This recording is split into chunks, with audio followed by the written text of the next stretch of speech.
ପଣା ସଂକ୍ରାନ୍ତି ଦିନ ଆପଣ କେଉଁ ଜିନିଷ ଭକ୍ଷଣ କରିବା ଅନୁଚିତ, ମାନେ କ'ଣ ଖାଇବେନି। ପଣା ସଂକ୍ରାନ୍ତି ଠାରୁ କେମିତି ରହିବ ରାଶିମାନଙ୍କର ଭାଗ୍ୟଫଳ, କେଉଁ ରାଶି ପାଇଁ ଭଲ, କେଉଁ ରାଶି ପାଇଁ ମନ୍ଦ ଜାଣିବା। ଆହୁରି ମଧ୍ୟ ଜାଣିବା ଏ ପଣା ସଂକ୍ରାନ୍ତି ଦିନ କେମିତି କରିବା ହନୁମାନଙ୍କର ପୂଜା, କେମିତି ପୂଜା କଲେ ହନୁମାନଙ୍କର ବିଶେଷ ଭାବରେ ଆମକୁ କୃପା ଆଶିଷ କଲ୍ୟାଣ ମିଳିବ। ଭିଡ଼ିଓଟିକୁ ସମ୍ପୂର୍ଣ୍ଣ ଭାବରେ ଦେଖନ୍ତୁ, ବଢ଼ିଆ ବଢ଼ିଆ କଥା ଆପଣମାନେ ଏ ଭିଡ଼ିଓ ମାଧ୍ୟମରେ ଜାଣିପାରିବେ। ନମସ୍କାର, ମୁଁ ମନୋଜ ଦାସ, ସ୍ୱାଗତ ଆପଣମାନଙ୍କୁ ଆଜିକାର ଏହି ଭିଡ଼ିଓରେ। ପଣା ସଂକ୍ରାନ୍ତି, ମହାବିଷୁବ ସଂକ୍ରାନ୍ତି।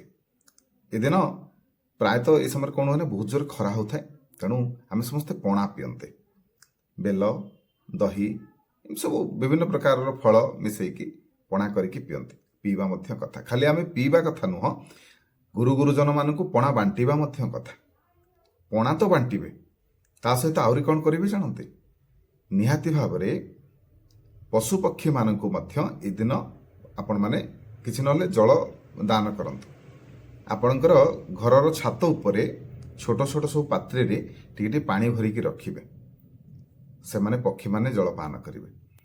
ଆଉ ଆପଣଙ୍କର ଗାଈ ଗୋରୁ ଏଇସବୁ ରହିଲେ, ଗାଈ ଗୋରୁ କୁକୁର ଛେଳି ଏସବୁ ରହିଲେ, ଏମାନଙ୍କ ପାଇଁ ମଧ୍ୟ ପାଣି ପିଇବାର ବନ୍ଦୋବସ୍ତ ଯଦି ଆପଣମାନେ କରନ୍ତି ତାହେଲେ ମଧ୍ୟ ବହୁତ ବଢ଼ିଆ, ସେମାନଙ୍କର ବି ଆପଣଙ୍କୁ କୃପା ମିଳିବ, କଲ୍ୟାଣ ମିଳିବ।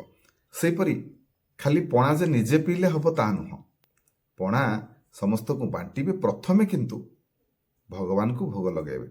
ଯଦି ମନ୍ଦିର ଯାଇପାରୁନାହାନ୍ତି ତାହେଲେ ଆପଣଙ୍କ ଘର ଠାକୁରଙ୍କୁ ପ୍ରଥମେ ପଣା ଟିକେ କରିକି ଭୋଗ ଲଗାଇବେ, ତାପରେ ଆପଣଙ୍କର ଗୁରୁଜନମାନଙ୍କୁ ଏବଂ ଆପଣ ନିଜେ ପାନ କରିବେ। ଯେହେତୁ ଏଦିନ ହେଉଛି ଆମର ଓଡ଼ିଆର ନବବର୍ଷ, ଓଡ଼ିଆ ନବବର୍ଷ ପଣା ସଂକ୍ରାନ୍ତି ଠାରୁ, ତେଣୁ ଏ ଦିନକୁ ବଢ଼ିଆ ଭାବରେ ଆମକୁ ପାଳନ ମଧ୍ୟ କରିବା ଆବଶ୍ୟକ। ଏଦିନ ପାଞ୍ଜି ମଧ୍ୟ ଆରମ୍ଭ ହୁଏ। ତେବେ ପ୍ରଥମେ ଜାଣିବା ଆସନ୍ତୁ ଯେ ଏଇ ଯେଉଁ ପଣା ସଂକ୍ରାନ୍ତି ଦିନ ଆପଣ କ'ଣ ଖାଇବେନି, କେଉଁ ପରିବା ଖାଇବେନି। ତେବେ ପୋଇ ଆପଣମାନେ ଖାଇବେନି। ତେବେ ବର୍ତ୍ତମାନ ଆସନ୍ତୁ ଜାଣିବା ରାଶିଫଳ। ଏଇ ପଣା ସଂକ୍ରାନ୍ତି ଠାରୁ କେଉଁ ରାଶିର ଭାଗ୍ୟଫଳ କେମିତି ରହିବ, ମେଷ ଠାରୁ ମୀନ ପର୍ଯ୍ୟନ୍ତ। ତେବେ ପ୍ରଥମେ ମେଷ, କର୍ମକ୍ଷେତ୍ରରେ ସଫଳତା ମିଳିବ, ଆପଣଙ୍କର ବିଭିନ୍ନ ସମସ୍ୟାର ସମାଧାନ ହେବ। ଆପଣଙ୍କ ଜୀବନରେ ଯାହା ବି ସମସ୍ୟା ଅଛି, କିଛି ବିଶିଷ୍ଟ ବ୍ୟକ୍ତିମାନଙ୍କର ହସ୍ତକ୍ଷେପରେ ସେସବୁ ସମସ୍ୟାର ସମାଧାନ ହେଇଯିବ। ଆପଣଙ୍କର ଶାରୀରିକ ଅସୁସ୍ଥତା ଦୂର ହେବ, ଧନପ୍ରାପ୍ତି ହେବ, ମାନସିକ ଶାନ୍ତି ମିଳିବ, ମହିଳାମାନେ ସୁଖୀ ହେବେ ଏବଂ ବିଦ୍ୟାର୍ଥୀମାନେ ବିଦ୍ୟାରେ ସଫଳତା ପ୍ରାପ୍ତ କରିବେ। ପରବର୍ତ୍ତୀ ରାଶି ବୃଷ ରାଶି, ମାନ ସମ୍ମାନ ବୃଦ୍ଧି, ବ୍ୟବସାୟରେ ସଫଳତା, କର୍ମକ୍ଷେତ୍ରରେ ସଫଳତା, ଆକସ୍ମିକ ଧନପ୍ରାପ୍ତି, ପାରିବାରିକ ଜୀବନ ସୁଖପୂର୍ଣ୍ଣ, ନୂତନ ବନ୍ଧୁ ସମ୍ପର୍କ ବୃଦ୍ଧି ପାଇବ, ମହିଳାମାନେ ଧର୍ମପରାୟଣା ହେବେ, ଛାତ୍ରଛାତ୍ରୀମାନେ ଶିକ୍ଷାରେ ସଫଳତା ଲାଭ କରିବେ। ପରବର୍ତ୍ତୀ ରାଶି ମିଥୁନ ରାଶି, ଶତ୍ରୁ ବୃଦ୍ଧି ହେବେ, କର୍ମକ୍ଷେତ୍ରରେ ହଇରାଣରେ ପଡ଼ିପାରନ୍ତି, ବ୍ୟବସାୟରେ ବିଘ୍ନ ସୃଷ୍ଟି ହେବ, ପାରିବାରିକ ଅଶାନ୍ତି ଦେଖାଦେବ, ମାନସିକ ଅଶାନ୍ତି ବୃଦ୍ଧି ପାଇବ, ମହିଳାମାନେ ମଧ୍ୟ ଅଶାନ୍ତିପୂର୍ଣ୍ଣ ବାତାବରଣର ରହିବେ ଏବଂ ମାନସିକ ଦୁଶ୍ଚିନ୍ତା ବୃଦ୍ଧି ପାଇବ। ଛାତ୍ରଛାତ୍ରୀମାନଙ୍କର ଶିକ୍ଷାରେ ବାଧକତା ସୃଷ୍ଟି ହୋଇପାରେ। ରାଶି କର୍କଟ ରାଶି, କୌଣସି ଅଜଣା ବ୍ୟକ୍ତିଙ୍କ ଦ୍ୱାରା ଆପଣ କ୍ଷତିଗ୍ରସ୍ତ ହୋଇପାରନ୍ତି, ବନ୍ଧୁମାନଙ୍କର ସହଯୋଗ ମିଳିବ, କିନ୍ତୁ ବ୍ୟବସାୟରେ କ୍ଷତି ହେବାର ସମ୍ଭାବନା। କର୍ମକ୍ଷେତ୍ରରେ ଭାବିଚିନ୍ତି କାମ କରନ୍ତୁ, ନହେଲେ ହଇରାଣରେ ଅସୁବିଧାରେ ପଡ଼ିପାରନ୍ତି। ଧର୍ମ କାର୍ଯ୍ୟରେ ମନ ଦେବେ, ମାନସିକ ଶାନ୍ତି ଆପଣଙ୍କୁ ମିଳିବ, ମହିଳାମାନେ ମଧ୍ୟ ଧାର୍ମିକ ହେବେ, ଛାତ୍ରଛାତ୍ରୀମାନେ ପରିଶ୍ରମ ଅନୁସାରେ ସଫଳତା ଲାଭ କରିବେ। ସିଂହ ରାଶି, କର୍ମକ୍ଷେତ୍ରରେ ସାମାନ୍ୟ ଧନ ଲାଭ, ସାମାଜିକ ସଫଳତା ପ୍ରାପ୍ତି, ପ୍ରତ୍ୟେକ କାର୍ଯ୍ୟରେ ଅଧିକ ପରିଶ୍ରମ, ପାରିବାରିକ ଅଶାନ୍ତି, ମହିଳାମାନେ ଚିନ୍ତିତ ହେବେ। କନ୍ୟା ରାଶି, ବ୍ୟବସାୟରେ ଉନ୍ନତି ହେବ, କୌଣସି ପ୍ରକାରର ଏକ ଗୁରୁତ୍ୱପୂର୍ଣ୍ଣ କାମ ହାତକୁ ନେଇପାରନ୍ତି, ନୂଆ ନୂଆ ପ୍ରୋଜେକ୍ଟରେ କାମ କରିବେ, କିଛିଟା ନୂଆ ଚିନ୍ତାଧାରା ଯାହା ରଖିଥିବେ ଆଗରୁ କରିବେ ବୋଲି କରିପାରିବେ। କର୍ମକ୍ଷେତ୍ରରେ ପ୍ରଗତି ହେବ, ଆଉ ଯେଉଁ ନୂଆ ଯୋଜନାରେ ମଧ୍ୟ କାମ କରିବେ ସେଥିରେ ମଧ୍ୟ ସଫଳତା ପ୍ରାପ୍ତି।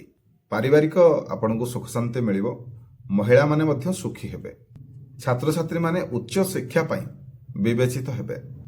ତୁଳା ରାଶି, କଠିନ ପରିଶ୍ରମ କରିବାକୁ ପଡ଼ିବ, ସଫଳତା ପ୍ରାପ୍ତି ହେବ। କୌଣସି ଅଟକି ଯାଇଥିବା କାମ, ପୁରୁଣା କାମରେ ଆପଣଙ୍କୁ ସଫଳତା ମିଳିପାରେ। କୌଣସି ବିଶିଷ୍ଟ ବ୍ୟକ୍ତିମାନଙ୍କର ସାହାଯ୍ୟ ସହଯୋଗ ମିଳିପାରେ।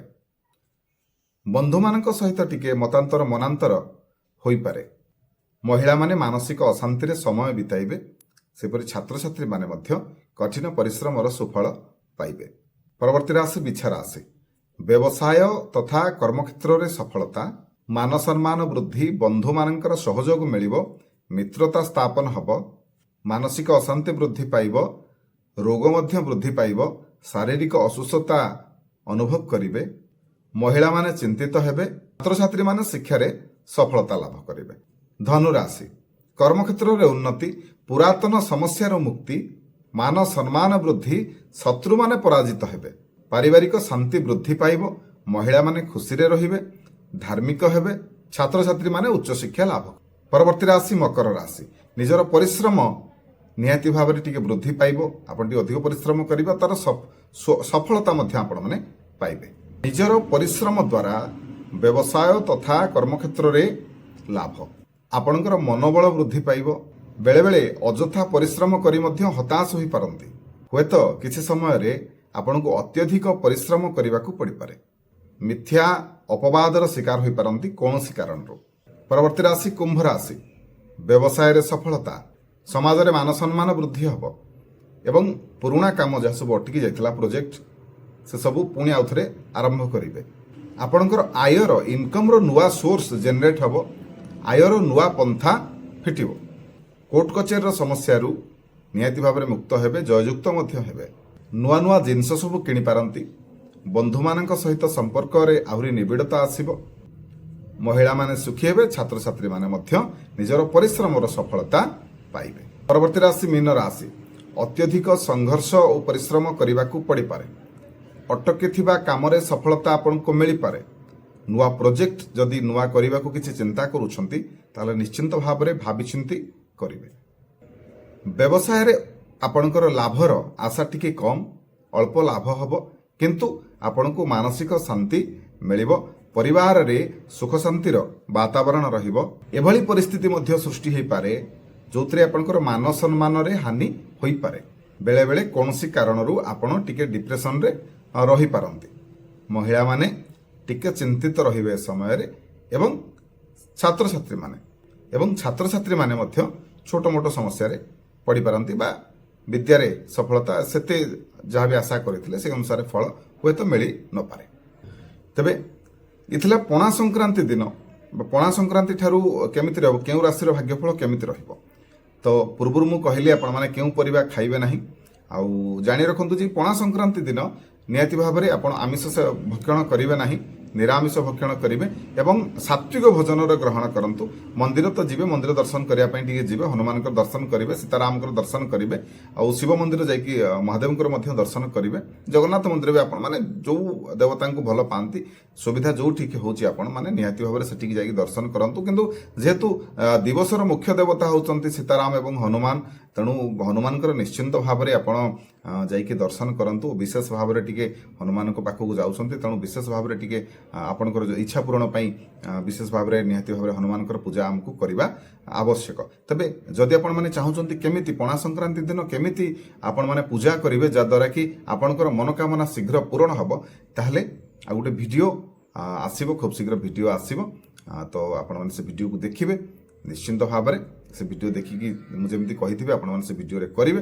ନେକ୍ସଟ ଭିଡ଼ିଓ ଆସିବ, ତ ଅପେକ୍ଷା କରନ୍ତୁ, ସେ ଭିଡ଼ିଓ ଅନୁସାରେ କାମ କରନ୍ତୁ। ନିଶ୍ଚିନ୍ତ ଭାବରେ ଆପଣଙ୍କର ହନୁମାନଙ୍କ କୃପାରୁ ମନସ୍କାମନା ପୂରଣ ହେବ। ଆଶା କରୁଛି ଆଜିକାର এই ভিডিওটি ଆପଣମାନଙ୍କୁ ଭଲ ଲାଗିଥିବ। ଯଦି ଭିଡ଼ିଓ ଭଲ ଲାଗିଥାଏ ତାହେଲେ ଭିଡ଼ିଓକୁ ଲାଇକ୍ କରିବେ, ସେୟାର କରିବେ, ଚ୍ୟାନେଲକୁ ସବସ୍କ୍ରାଇବ୍ କରିବେ। ରହିଲି, ଜୟ ଜଗନ୍ନାଥ, ଜୟ ଶିବ ଶମ୍ଭୁ।